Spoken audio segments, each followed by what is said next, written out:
Ça s'est manifesté par des plaques au niveau du bas-ventre, du cou et un peu entre les aisselles, légèrement. La maladie a été diagnostiquée à l'âge de 10 ans parce qu'on ne savait pas du tout ce que c'était. On pensait que c'était des problèmes cutanés. On a essayé plusieurs traitements. Je vivais au Cameroun, donc on ne connaissait pas spécialement la maladie. Et c'est quand je suis venue en France pour des vacances qu'on a fait une biopsie. Et c'est là qu'on a diagnostiqué le psoriasis. Pendant cette période-là, j'étais traitée pour des problèmes de peau. Je mettais des pommades, mais qui ne faisaient rien du tout. Donc je cachais avec des cols roulés ou des petites écharpes que je mettais tout le temps.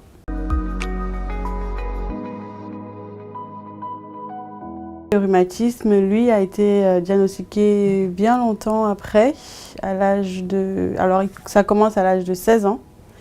Et il a été diagnostiqué pratiquement 10 ans plus tard.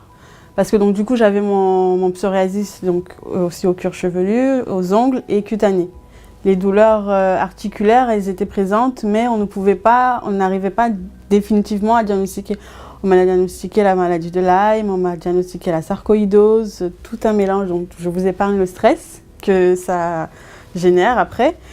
Et c'est vraiment avec mon médecin, mon rhumatologue, il pensait que c'était le rhumatisme psoriasique, mais il fallait vraiment avoir des examens qui révélaient vraiment que c'était ça en fait. Et c'est lors d'une hospitalisation, j'ai eu ce doigt qui a gonflé et je ne pouvais plus le bouger. Donc on a pu faire des radios et des scanners beaucoup plus approfondis. Et c'est grâce à ça qu'on a pu diagnostiquer définitivement que c'était un rhumatisme psoriasique.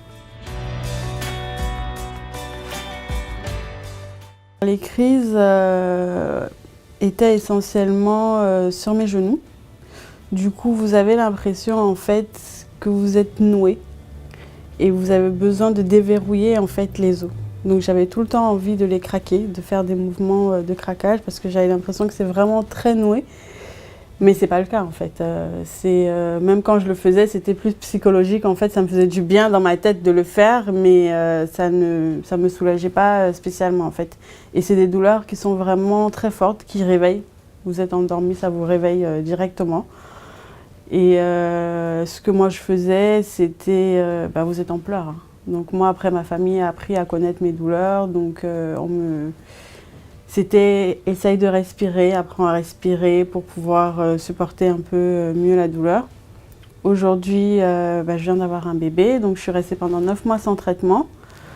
Et j'ai de nouvelles douleurs qui apparaissent essentiellement donc au poignet, qui gonflent. Et vous ne pouvez pas facilement faire des mouvements. C'était ma plus grosse crainte, justement, après avoir un bébé, c'est de ne pas pouvoir le porter. Aujourd'hui, je peux encore le porter, mais je me demande demain comment ça sera en fait. Moi, j'ai eu des crises parfois de 2 semaines. Ça peut durer 2 jours, ça peut durer... Franchement, c'est aléatoire, ça dépend. Pendant toute la durée de la crise, je suis au lit parce que je ne peux rien faire en fait. Sachant que les crises sont très fortes la nuit, donc je ne dors pas. Et même dans la journée, avec la fatigue, la crise, elle est toujours présente en fait. Donc elle est moins intense que la nuit, mais elle est toujours présente. Donc vous avez des petits moments de sommeil, vous dormez 1 heure ou 2, mais jamais des sommeils profonds en fait. J'ai des crises au minimum 1 fois par mois. Même avec les traitements qui soulagent quand même, j'ai toujours une crise, même si elle dure 1 journée ou 2 jours.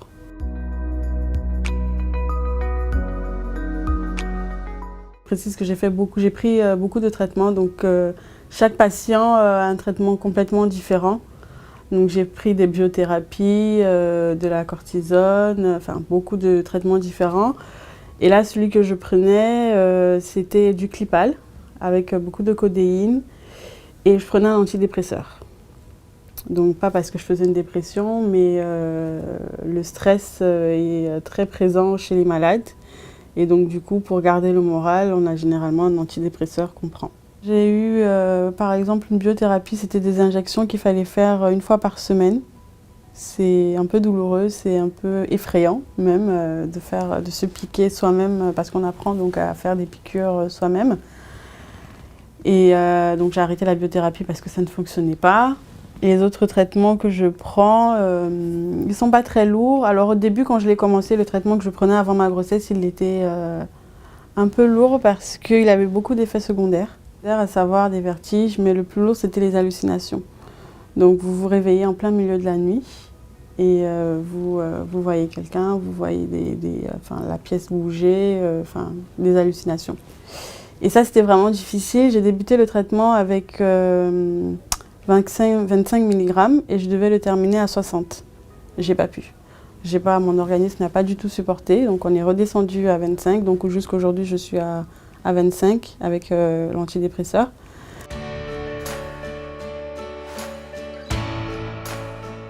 Pendant ma grossesse, j'ai tout arrêté parce qu'effectivement, ça ne va pas avec... je ne pouvais pas les prendre.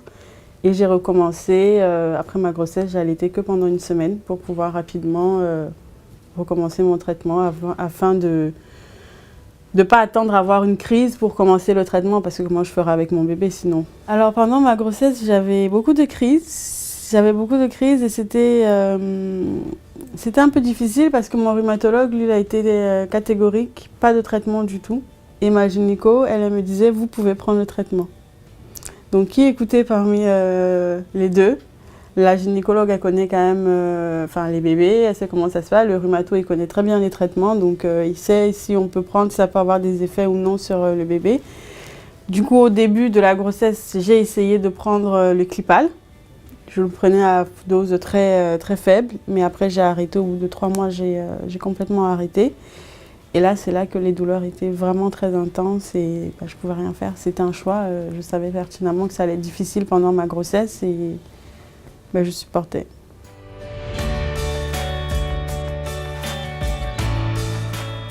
Le psoriasis cutané, vu que j'étais un peu jeune, c'était un peu plus difficile parce que à la piscine, avec les amis ou en famille, fallait cacher. J'étais dans un pays chaud, donc mettre des cols roulés ou des petites écharpes, c'était pas spécialement pratique. Mais en soi, c'est surtout le rhumatisme qui a été le plus difficile à vivre. Parce que c'était vraiment des douleurs que je ressentais, que je vivais en fait au quotidien.